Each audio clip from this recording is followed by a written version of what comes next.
नमस्कार दोस्तों, मैं रंजना आपके साथ एक बार फिर हाजिर हूँ अपने यूट्यूब चैनल कर्मस्थली क्लासेस में। आज हम करने वाले हैं 10 जीके क्वेश्चंस जो कि मैंने कुछ प्रीवियस ईयर एग्ज़ाम्स में से लिए हैं और उनको आपको एक्सप्लेनेशन के साथ यहाँ पर करवाया जाएगा। अगर आपको मेरे ये क्वेश्चंस, मेरे ये एफ़र्ट्स, मेरे प्रयास पसंद आ रहे हैं तो आप मेरे चैनल कर्मस्थली क्लासेस को लाइक करें, शेयर करें और सब्सक्राइब करें। So let's start from question number 1, that is Nepenthes khasiana, an endangered and rare plant found in। जो नेपेंथिस खासियाना है एक एंडेंजर्ड प्लांट है। तो एंडेंजर्ड प्लांट जो है ये कहाँ पर होता है, कौन सी जगह में ये प्लांट पाया जाता है? So options are, number 1 is Bihar, number 2 is Meghalaya, number 3 is Bengal and number 4 is Madhya Pradesh. So answer is Meghalaya. तो सबसे पहले हम बात करते हैं कि एंडेंजर्ड प्लांट कहाँ होते हैं। एंडेंजर्ड प्लांट होते हैं जो कि जिनके ऊपर खतरा मंडरा रहा है, जो कि जल्द ही ख़त्म होने वाले हैं इस दुनिया से। तो जिनके बहुत कम स्पीशीज़ रह गए हैं तो उनको हम एंडेंजर्ड प्लांट बोलते हैं। तो ये प्लांट जो है नेपेंथिस खासियाना, जिसको कि हम पीचर प्लांट भी बोलते हैं। पीचर प्लांट क्योंकि ये घड़े जैसा दिखता है, इस तरह से घड़े जैसा होता है, इसमें एक ढक्कन लगा होता है। तो इस घड़े के कारण इसको पीचर प्लांट भी बोला जाता है। और ये एक इंसेक्टिवोरस प्लांट है। इंसेक्टिवोरस प्लांट का मतलब है ये इंसेक्ट्स को खा लेता है। छोटे छोटे इंसेक्ट्स आते हैं तो ये इस तरह से ढक्कन इसका खुलता है और ये इंसेक्ट अंदर चला जाता है और इसके अंदर थोड़ा सा लिक्विड प्रेजेंट होता है जो इसको डाइजेस्ट कर देता है इंसेक्ट को। तो मेघालय में खासी हिल्स होती हैं जिनमें मेनली ये प्लांट प्रेजेंट होता है। Hope so it's clear now. Question number 2, elections to panchayat in state was regulated by. जो पंचायत के इलेक्शंस हैं उनको स्टेट में कौन कंडक्ट करवाता है या कौन रेगुलेट करता है? So options are gram panchayat, Nagar Nigam, election commission of India and fourth is state election commission. So answer is fourth one, that is state election commission. जो स्टेट इलेक्शन कमीशन है वो पंचायत इलेक्शंस को रेगुलेट करवाते हैं और जो स्टेट इलेक्शन कमिश्नर होता है उनको हम लीडर बोलते हैं। लीडर होते हैं वो स्टेट इलेक्शंस के। और स्टेट इलेक्शन कमिश्नर जो है उनको अपॉइंट करने का काम किसका होता है या कौन करता है? That is governor. जो स्टेट का गवर्नर होते हैं वो स्टेट इलेक्शन कमिश्नर को अपॉइंट करते हैं। Then question number 3, who amongst the following had called Rabindranath Tagore as the Great Sentinel। Rabindranath Tagore ji जो थे उनको ग्रेट सेंटिनल किसने कहा? सेंटिनल होता है प्रहरी, मतलब जो रक्षक है एक किस्म से, जो या आप watchman, keeping watch on everything. तो किसने रविंद्रनाथ टैगोर को ग्रेट सेंटिनल कहा? So options are Abdul Kalam Azad, Mahatma Gandhi, doctor Rajendra Prasad और Subhash Chandra Bose. So answer is that is second option, that is Mahatma Gandhi. Mahatma Gandhi ने उनको ग्रेट सेंटिनल कहा। अब क्यों कहा ग्रेट सेंटिनल या प्रहरी? क्योंकि जो रविंद्रनाथ टैगोर जी थे उनका बहुत बड़ा रोल रहा है बंगाल रेनेसेंस में, बंगाल के उत्थान में। और सिर्फ बंगाल के उत्थान में नहीं, हमारे पूरे भारतवर्ष के उत्थान में उन्होंने बहुत देशभक्ति की कविताएं लिखी और देशभक्ति से जुड़े हुए बहुत सारे आर्टिकल्स और बहुत कुछ ऐसे पत्र पत्रिकाएं लिखी जिससे लोगों में जागृति आई और अपने अधिकारों के प्रति जागरूक हुए और उन्होंने स्वतंत्रता संग्राम में भाग लिया लोगों ने। आप जानते ही हैं रविंद्रनाथ टैगोर जो थे उनको नोबेल प्राइज़ भी मिल चुका है। गीतांजलि उनकी एक बुक है, कविता संग्रह है, जिसके लिए उनको नोबेल प्राइज़ भी मिला है। और जो रविंद्रनाथ टैगोर जी थे उनको अंग्रेज़ों ने नाइटहुड की उपाधि दी थी। तो जब जलियांवाला बाग मैसेकर हुआ, जो बहुत एक सामूहिक मौतें हुई थी लोगों की, जब वो प्रदर्शन करने के लिए आए थे 1919 में बैसाखी वाले दिन, तो उन सब लोगों पे गोलियां चला दी गई थी।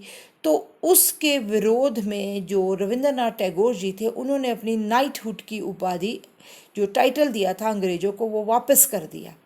तो ये कुछ रीजंस हैं जिसके कारण उनको ग्रेट सेंटिनल या प्रहरी कहा गया। Then question number 4, first human heart transplant operation was conducted in. जो ह्यूमन हार्ट ट्रांसप्लांटेशन का फर्स्ट ऑपरेशन था वो कब कंडक्ट किया गया? So options are 1958, 1922, 1967 and 1968. So answer is 4. Answer is third, that is 1967. So this operation of human heart transplant that is conducted by Dr. Christian Barnard. Dr. Christian Barnard थे, C. Bernard, जिन्होंने ये operation conduct किया था 1967 में। 1967 में उन्होंने ये operation conduct किया था केप टाउन में, साउथ अफ्रीका में। Then next question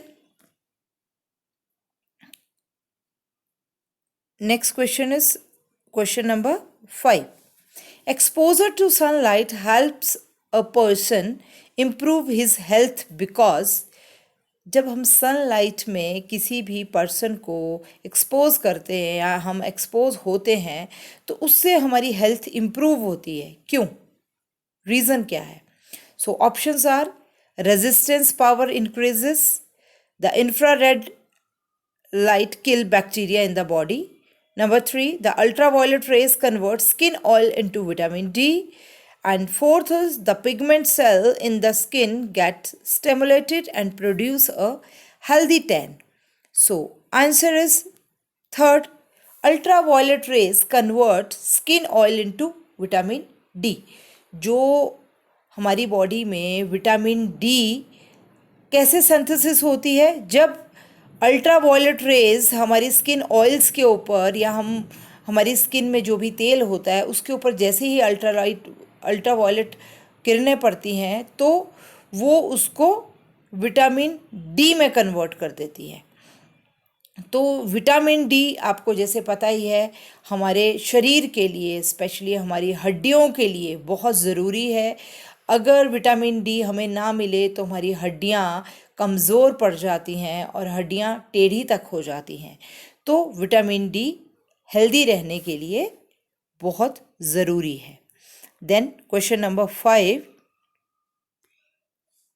Hitler party which came into power in 1933 is known as, जो हिटलर पार्टी 1933 में सत्ता में आई वो कौन सी पार्टी थी? हिटलर की पार्टी का क्या नाम था? Ku Klux Klan, Democratic Party, Labour Party, Nazi Party. So answer is 4, Nazi party.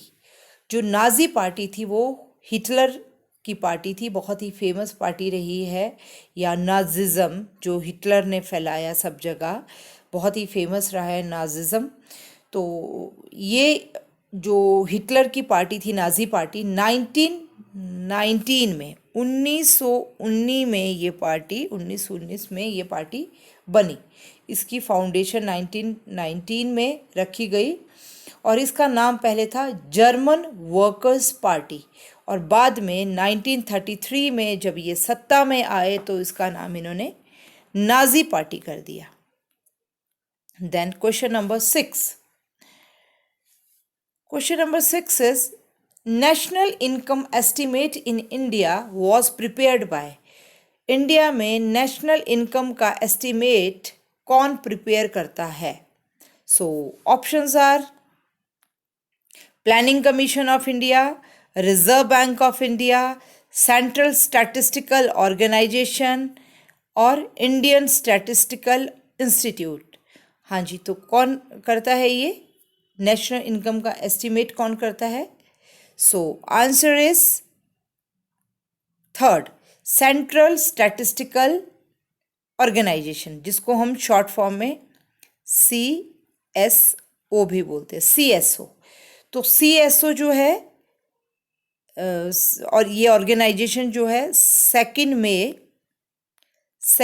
मई को 1951 में इसको इस्टेब्लिश किया गया था और इसका हेड ऑफिस जो है दिल्ली में है और इसका मुख्यतः इसका कार्य है collection of estimate of national income.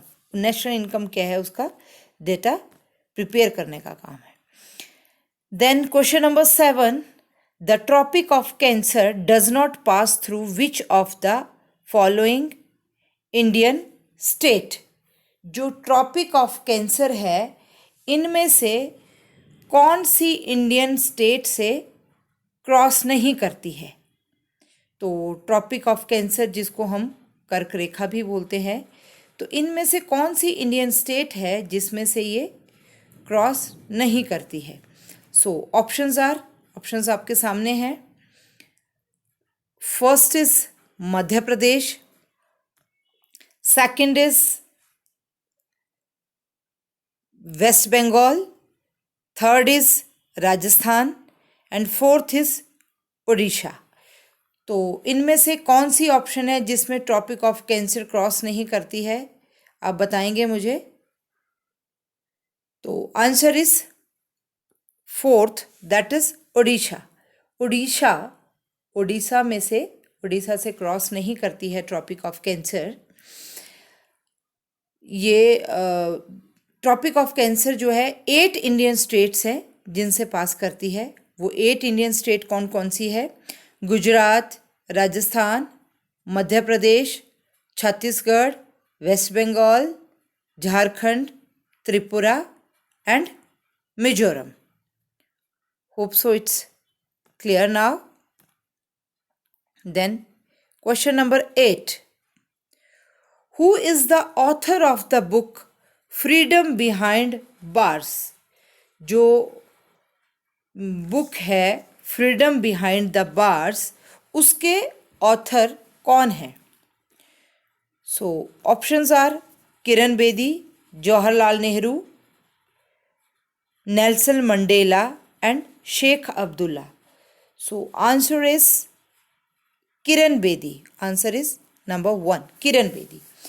जो किरण बेदी हैं उनके बारे में वैसे आप लोग काफ़ी हद तक जानते भी होंगे कि she was the first IPS women IPS officer and she became first women IPS in 1972 में ये IPS बनी।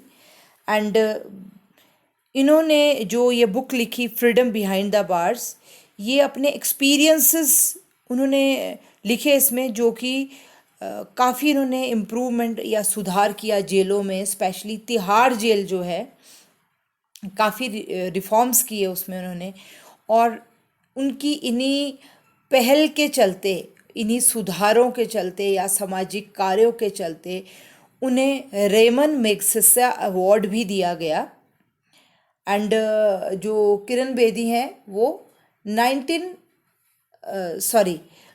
2016 से लेकर 2021 तक, 2016 टू 2021 तक ये गवर्नर भी रही हैं पुदुचेरी की। Then next question number 9, who was the first Tirthankara of the Jains, Jains के पहले तीर्थंकर कौन थे? So options are Ajitnath, Rishabhdev and Parshvanath and one more, that is Arishtanemi, Arishtanemi. 4 options दी गई हैं। तो पूछा गया है कि पहले तीर्थंकर कौन थे?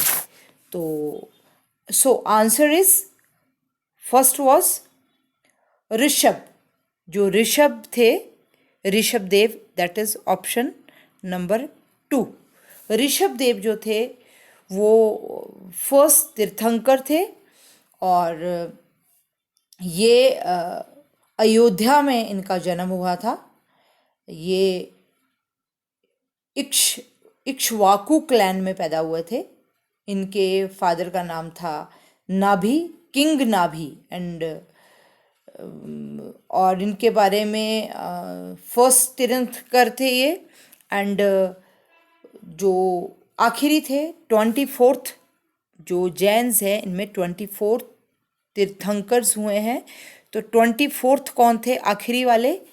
जो आखिरी थे वो थे महावीरा, 6th सेंचुरी में वो लास्ट थे। और यहाँ पर अरिष्टनेमी दिए हैं। अरिष्टनेमी जो थे वो अरिष्टनेमी ये 22nd थे। एंड पार्श्वनाथ जो है, और इनको पारसनाथ भी बोलते हैं, दैट इज 23rd थे ये 23rd थे। और अजीतनाथ ये 2nd थे, 2nd तीर्थंकर थे ये। Hope so it's clear now. And our last question of the day, that is the word Satyamev Jayate inscribed below the base plate of emblem of India are taken from। जो सत्यमेव जयते है लिखा हुआ है वो हमारे बेस प्लेट पे लिखा गया है इंडियन एम्बलम के। तो ये कहाँ से लिया गया है? So options are Rigveda, Shatapatha Brahmana, 3rd Mundaka Upanishad, and 4th is Ramayana. So answer is that is 3rd one, Mundaka Upanishad. Mundaka Upanishad से जो है सत्यमेव जयते जो वर्ड्स हैं वो लिए गए हैं। और मुंडक उपनिषद जो है, आपको पता होगा हमारे टोटल उपनिषद जो हैं 108 है, 108 उपनिषद हैं। और जो मुंडक उपनिषद है ये 5th नंबर का उपनिषद है, इनमें से 5th नंबर का, ठीक है। और सत्यमेव जयते का मतलब क्या होता है? ट्रूथ अलोन ट्रियम्फ, कि सत्य की हमेशा विजय होती है। और ये जो सत्यमेव जयते है ये देवनागरी में लिखा गया है। और रामायण के बारे में आप जानते ही हैं। ऋग्वेदा, ये हमारे जो 4 वेदा हैं उनमें से एक ऋग्वेदा भी है। और शतपथ ब्राह्मणा जो है ये यजुर्वेदा का में से ही एक पार्ट है जिसमें 100 अध्याय हैं, इसलिए इसको शतपथ ब्राह्मणा बोला गया है। और ये ब्राह्मणों का बहुत ही इम्पॉर्टेंट ग्रंथ माना जाता है, ब्राह्मणों के लिए स्पेशली, क्योंकि इसमें कुछ गाइडलाइंस दी हैं या जो कर्म कांड करवाए जाते हैं उससे रिलेटेड इन्फॉर्मेशन इसमें दी गई है। सो दोस्तों, ये हमारा आखिरी क्वेश्चन था। होप सो आज का आपको वीडियो अच्छा लगा होगा और आपके 10 क्वेश्चन के थ्रू आपके कम से कम 35 से 40 क्वेश्चंस कवर हो गए होंगे। सो आप लोगों का बहुत बहुत धन्यवाद और इसी तरह मेरे साथ बने रहिए और जल्द ही मिलते हैं नेक्स्ट वीडियो के साथ। Thank you so much.